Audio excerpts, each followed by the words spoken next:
We took a little break from Saranda to visit Corfu Town. That's the first view of the old Venetian fortress or the new Venetian fortress or something.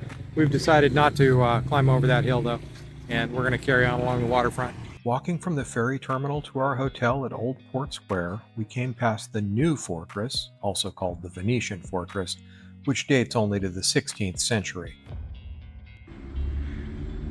So not really the right time of day to be filming from this angle, but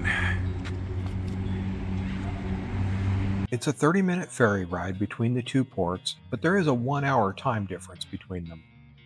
This time of year, there's only one ferry per day, except at the weekend.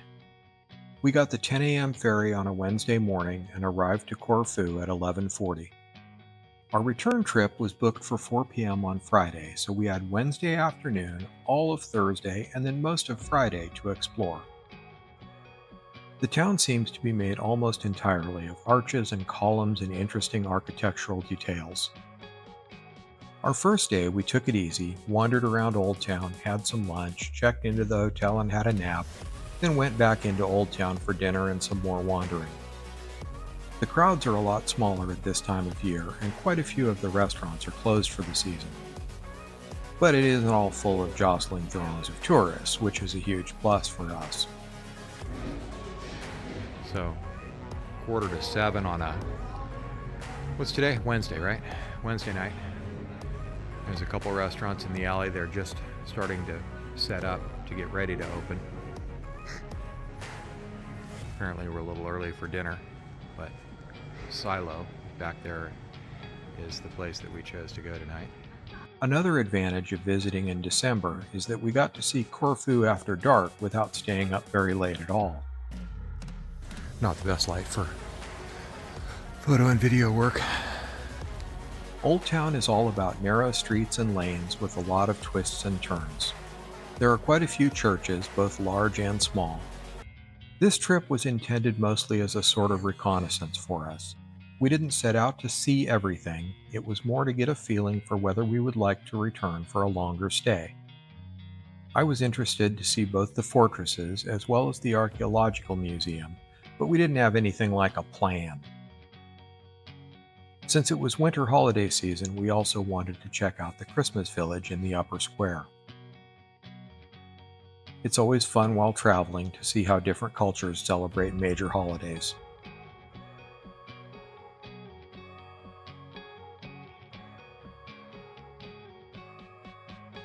I didn't get much video at the Christmas village because it was too hard to avoid getting people's kids in the shots. Nighttime sets you up for some pretty decent photo opportunities, though. The good news is, for those of us with navigational challenges, these signs are scattered everywhere throughout the old town and throughout the city, so you can see things and find things.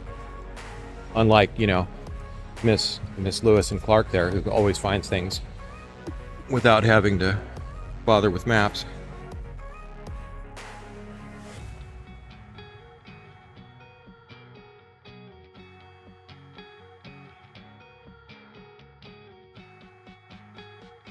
After a light breakfast on Thursday morning, we headed across Old Town to see the Palace of St. Michael and St. George.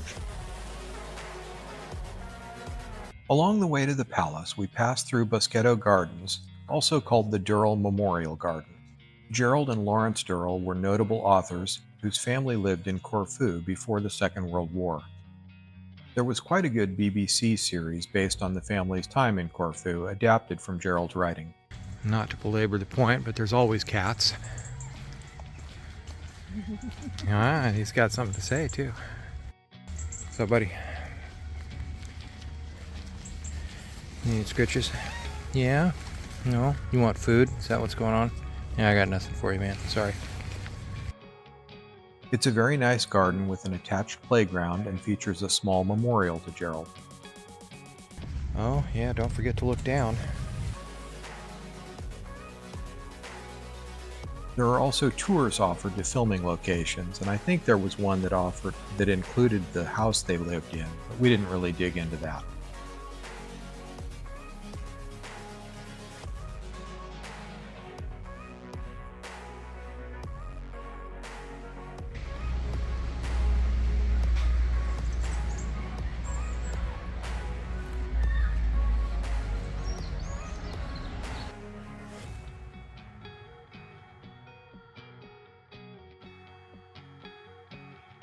Our next cool landmark was the Holy Church of the Virgin Mary, Mandrakina.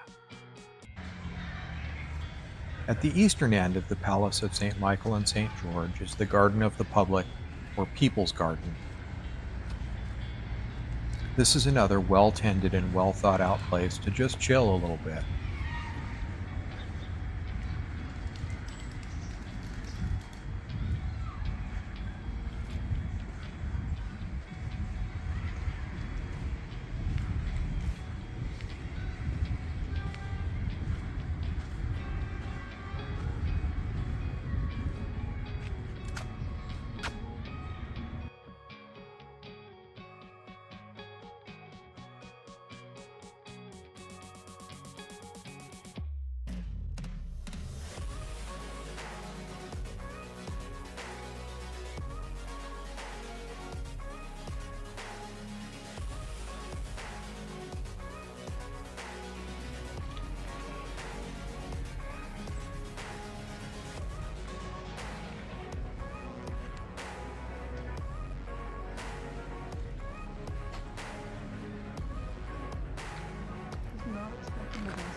Okay.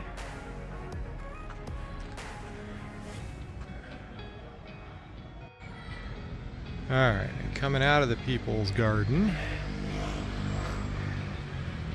up towards the palace, which is a not unimpressive building.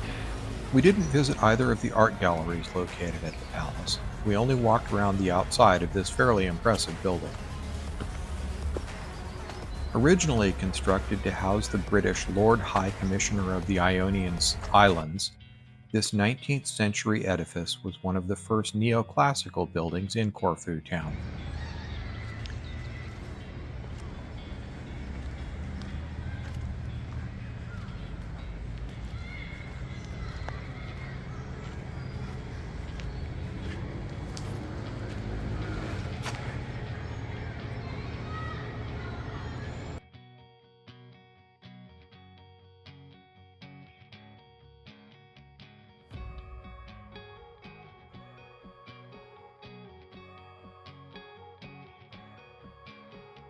After a short break for coffee, I headed up to the old fortress and Sandra took off to explore more of the city.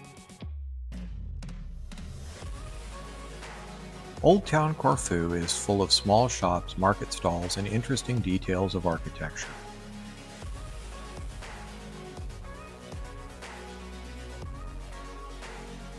The old fortress is an impressive structure and a huge area to explore.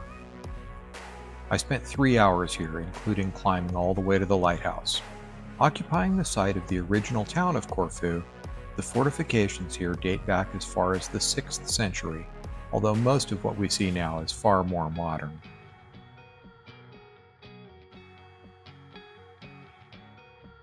The lighthouse stands 78 meters, about 250 feet, above the sea. The hike up to this level is fairly strenuous but not horrible, and the view is fantastic.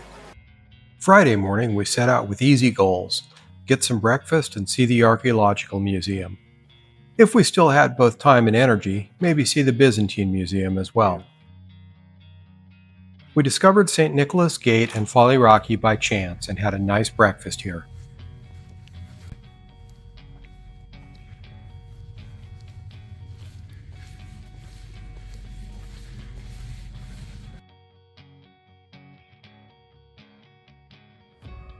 We found Corfu Town to be a fun place to explore, although it can be expensive to eat.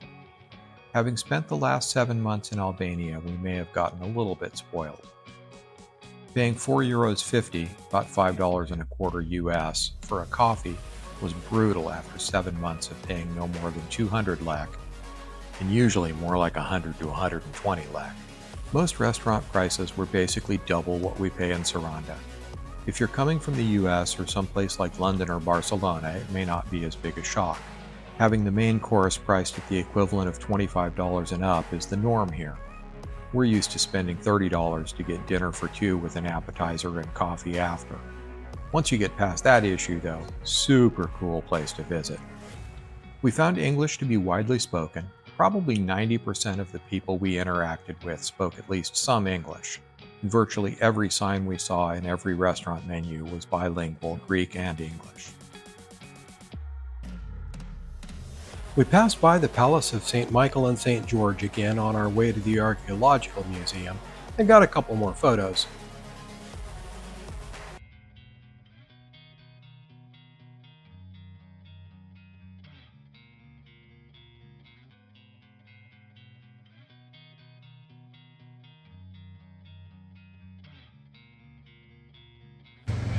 There's some elevation changes to be had in town as well, apparently.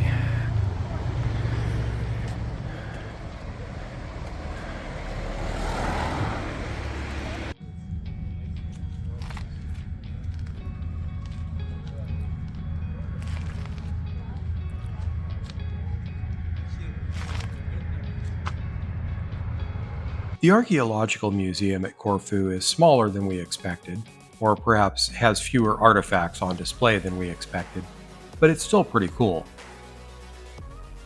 After the museum, we worked our way slowly back across Old Town and ended up just hanging out in a coffee bar for over an hour before we headed back to the ferry terminal.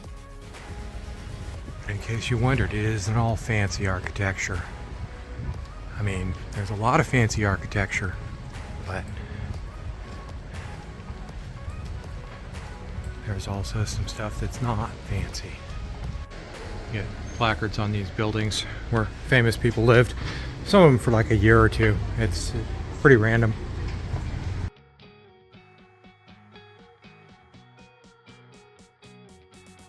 We quite enjoyed our visit to Corfu and look forward to going back to see much more of this ancient city at some point in the future.